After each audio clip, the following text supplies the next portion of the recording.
Semarang. Hai tukang ngarit, kowe dodol suket kok malah ngekei duit aku nang njero suket. Apa kowe sugih tenan?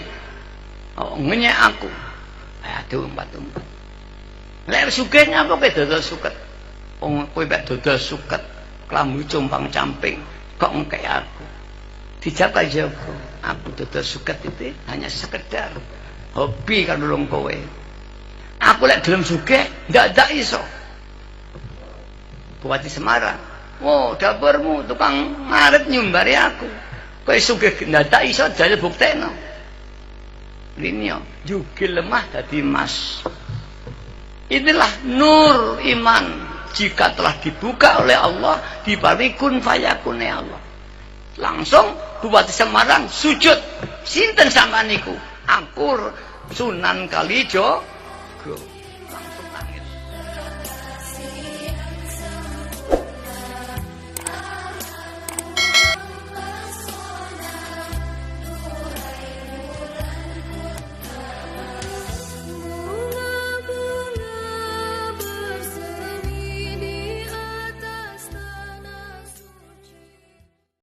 Apa-apa. Dan ini namanya nur maknawi. Kalau nur kauni, orang itu nanti akan diberi wong sugih terus, menikah terus, jabatannya naik terus. Ya. Lek disinari irodahnya Allah. Irodah itu keinginan, karep. Orang lek disinari irodahnya Allah, lek maknawi, dia tidak merasa punya keinginan. Tapi ini Allah yang gerakkan hatiku. Namanya maknawi. Tidak ingat, tidak mengaku punya kehendak. Kalau disinari kauni, maka semua keinginannya itu tercapai. Maka barang siapa yang punya keinginan, usahakanlah melihat irodahnya Allah. Sehingga tidak ada irodah dalam hati kita. Hakikatnya irodah Allah SWT. Jika betul-betul irodah dalam hati kita irodahnya Allah, tidak ada satupun orang yang bisa menghalang-halangi irodahnya Allah. Pasti hasil orang itu. Para bapak, para ibu yang berhormati. Ini antara nur maknawi dan nur kauni. Mari ini kita tingkatkan. Lah, di dalam membaca ini ada ilmunya membaca, bukan sekedar baca. Membaca kaman bilangannya berapa kau baca sekali duduk? Atas 1 kali, 2 kali, 10, 100, 1000, atau 10.000, atau 100.000. Ini kaman. Sejak mocone ping 10 karo wong maca 100 ya kalah mandi. Mau maca 100 karo maca ping 1000 kalah mandi, kalah ijabah. Mau maca 1000 dengan mau 10.000 kalah mandi. Ini ditinjau dari segi berapa dia membaca. Wadawaman, dan berapa lama dia membaca. Bacane ping piro? 100, 200, 300. Dan berapa? 1 minggu atau 40 hari atau 1 tahun, atau sudah dibaca sejak muda sampai tua. Ini yang namanya wadawaman. Berapa dia membaca? Wakaifan, dan bagaimana dia membaca? Apa sekedar membaca Allahumma ya wahidu ya qadir, sekedar? Apa membaca dengan niat yang betul-betul dan tidak merasa memiliki kekuatan apa-apa? Billah. Nah ini tingkat. Bagaimana membaca? Lesane, bacane bener poga, hati ini bener pura. Maka jika cara bacane wis pas, atine wis pas, tadhur dan tadhur di hadapan Allah, lek maca wakeh pisan, laman suwi pisan, dipasangi pisan. Insyaallah. Jadi ternyata dalam kajian memang ini tidak ada Quran dan hadisnya. Ya. Tapi hanya khairukum aksarukum naf'an linas, kata Rasul. Sebaik, maaf.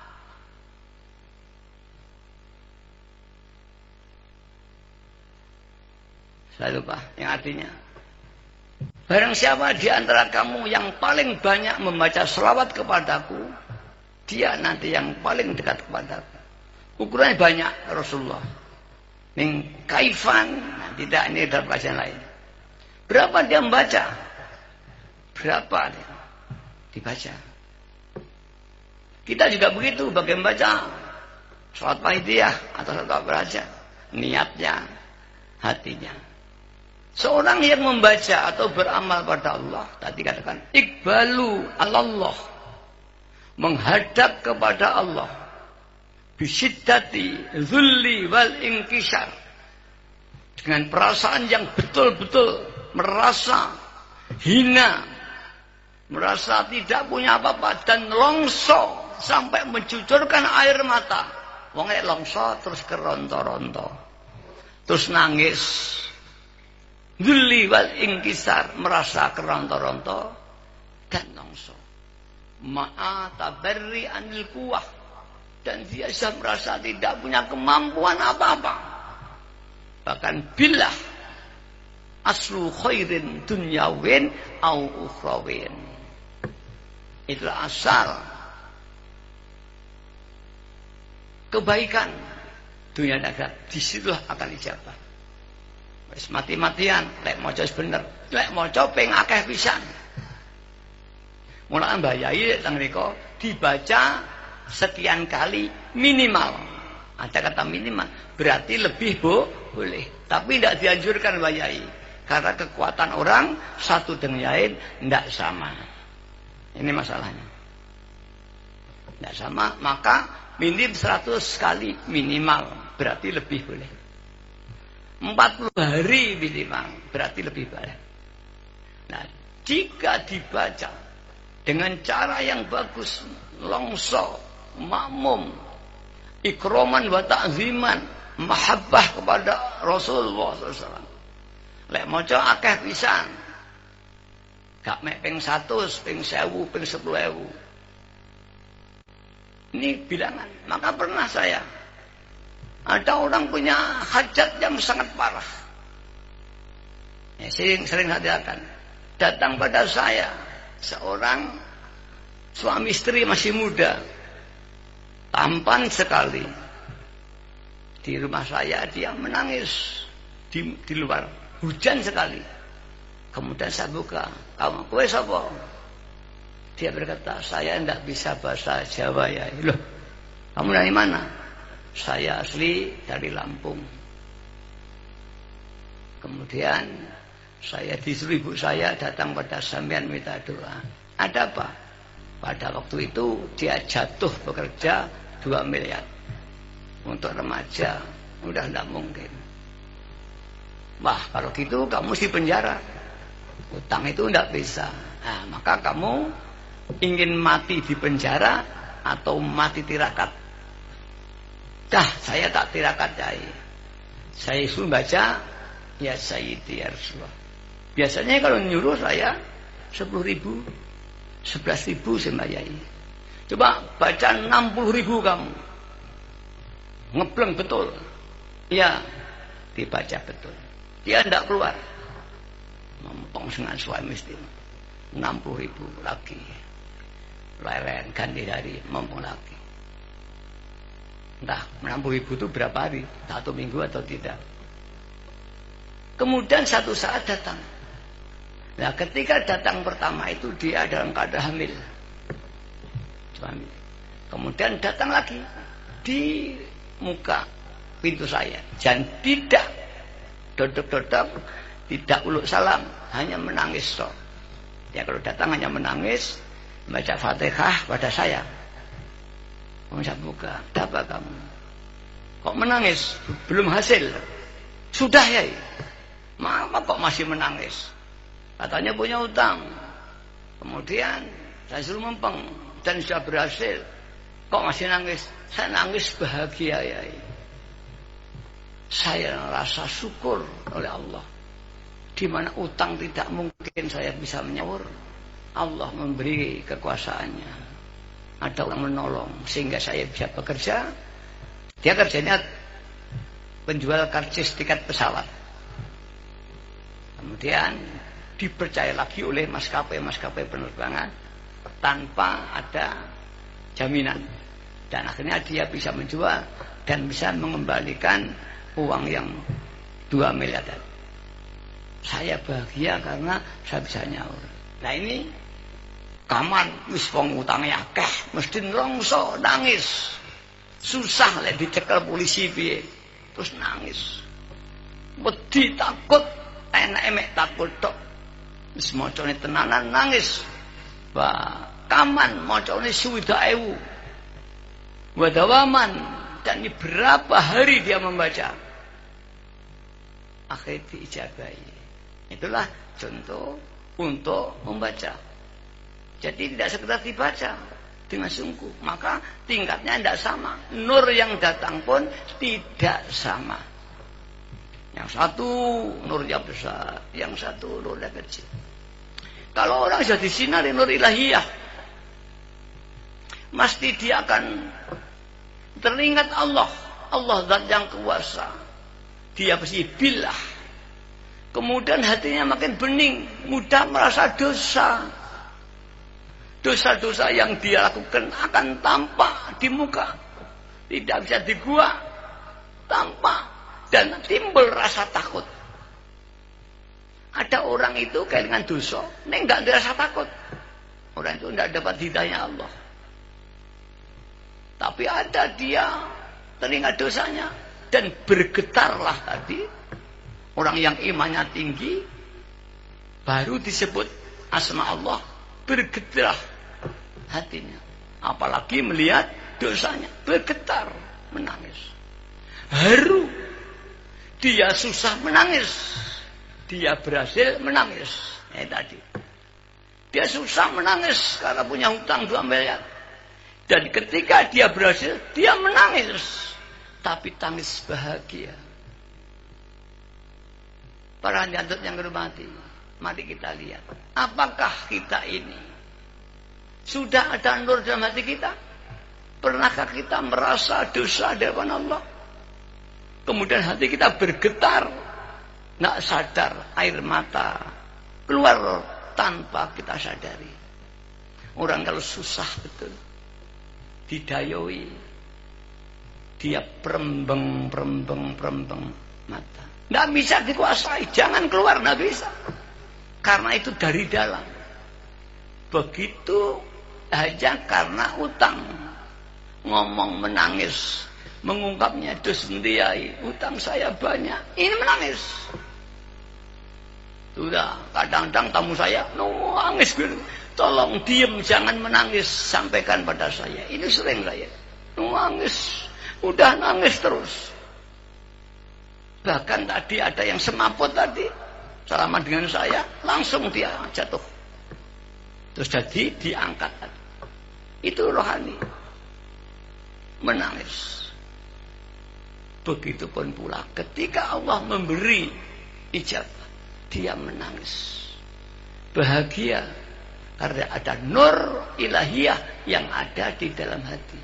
Kita sedikit banyak pernah mengalami. Mari. Bagaimana kita dengan kehidupan kita? Sudahkah kita sering merasa dosa? Kalau belum, ini nur di dalam hati kita. Gersang tidak ada. Bagaimana dengan tetangga kita? Dengan saudara kita? Apakah kita sudah mengajak mereka untuk kembali kepada Allah? Barang siapa yang di dunia banyak menangis, besok di akhirat tertawa. Sering kita akan banyak. Dan barang siapa yang di dunia tertawa, besok akan menangis. Maka diperintah Rasulullah SAW, fabku, menangislah kau semua wahai umatku, fa ilam tabku fatabakau. Kalau kau jika ia menangis, usahakan menangis dan ingat dosa-dosanya. Kalau di Quran perintah fabku kasiro, Nangislah yang banyak, kata Allah. Falyadhaku qalilan, dan tertawalah sedikit. Maka jika orang itu terus tertawa, gak pernah menangis, besok dia akan menangis orang itu. Karena semua akan dimintai pertanggungjawaban dosa-dosanya ini. Para hadirin yang hormati, semua akan dimintai pertanggungjawaban di hadapan Allah Subhanahu wa ta'ala. Kita kalau tidak siap akan menangis, termasuk tangis bahagia atau tangis menderita. Mari malam hari ini kita koreksi. Jangan-jangan kita nanti di sini bahagia muja bersama, besok kita akan menangis di akhirat, bahkan saling tuntut menuntut satu dengan yang lain karena hak adamiahnya belum diberikan. Para hadirin yang hormati, kembali pada nur. Jika nur kita sudah betul-betul nurul iman, nurul iman, orang ditajali dengan Allah, oleh Allah, maka imannya berkembang. Jika nur iman telah muncul, baik itu imanul ammah, imannya wong umum, wa imanul abidin, tak ndurene orang umum tapi ahli ibadah. Imanul muhibbin, imane wong sak ndurene ahli mahabbahnya Allah. Dan yang bur imanul arifin, iman ini, jika iman itu dibuka oleh Allah, khususnya imanul arifin, jenengan pun bilah ini pun arifin, rakitan mesak 8 sak detik, 2 detik, 3 detik. Ia pun kasut. Iman, termasuk iman walaupun qalil. Billah. Imanul arifin. Ini dikatakan idza yukshafu nurul iman. Imanul auliya illahi. Jika seorang walinya Allah, kata Al-Hikam ini, yukshafu dibuka, maka akan tampak semuanya. Dan apabila nur ini dibukakan, bahkan digambarkan, jika nur mukminil biasa, nur mukmin biasa yang ahli maksiat, apa iki dibuka, wong sak donya nyembah nyanggone wong kuwi. Kita punya iman, oleh Allah ditutup, tidak ditampakkan. Jika ditampakkan iman-imannya wong sak donya wong ini, matahari kalah dengan nur imane wong mukmin. Ini baru wong mukmin biasa. Apa wong mukmin ahli ibadah? Apa meneh mukmin ahli mahabbah yang Allah? Apa meneh mukmin arifin? Nek dibuka, bahkan nurul arifin dikatakan, idza yukshafu nurul arifin, ay nurul qalbi, la ubida ubadun, maka kaula makhluk akan menyembah wong kuwi. Tadi tanya, piye prakteke? Orang tadi dijinari. Ketika dibuka yang muncul nur maknawi, tambah imannya. Bilanya tambah. Ning jika dibuka nur kauninya, wong itu bandone lek niki dikai nur ghani, makin tambah, makin tambah, makin tambah. Nek dikai nur kohare Allah, wong muncul wibawane. Lek disinari sifat kudrahnya Allah, kun fayakuni Allah, dijugil dadi mas. Ini Sang Kalijaga nyembah Bupati Pandanaran Semarang menghina Kalijaga, kowe tukang ngarit kok ngekeki duit aku, mesti mbok lebani duit ning gone sukete. Kalijaga nalika ngerah Bupati Pandanaran Semarang, niki bupati yang bengis tapi kaya raya. Ya, Sang Kalijaga preso bahwa wong iki besok dadi wong soleh, Dadi wong arifin, dadi ulama besar. Ning saiki dalam keadaan cek rusak. Sama dengan San Bonang kepada Kalijogo. Sama beritanya. Kalijogo maca dadi tukang arit. Arit didol nyanggone Bupati Semarang. Di dalam sukete dikai duit. Angger dibuka, loh kok enek duwite? Lama-lama tersinggung si Bupati Semarang. Hai, tukang arit. Kowe dodol suket kok malah ngekei duit aku nang njero suket. Apa kowe sugih tenan? Oh, ngenyek aku. Aduh, mbatu. Lek sugih apa kowe dodol suket? Wong kowe mek dodol suket, klambu compang-camping kok ngekei aku. Dijawab aja aku dodol suket itu hanya sekedar hobi kan nulung kowe. Aku lek gelem sugih ndak iso. Bupati Semarang, oh dapurmu tukang ngarit nyumbari aku.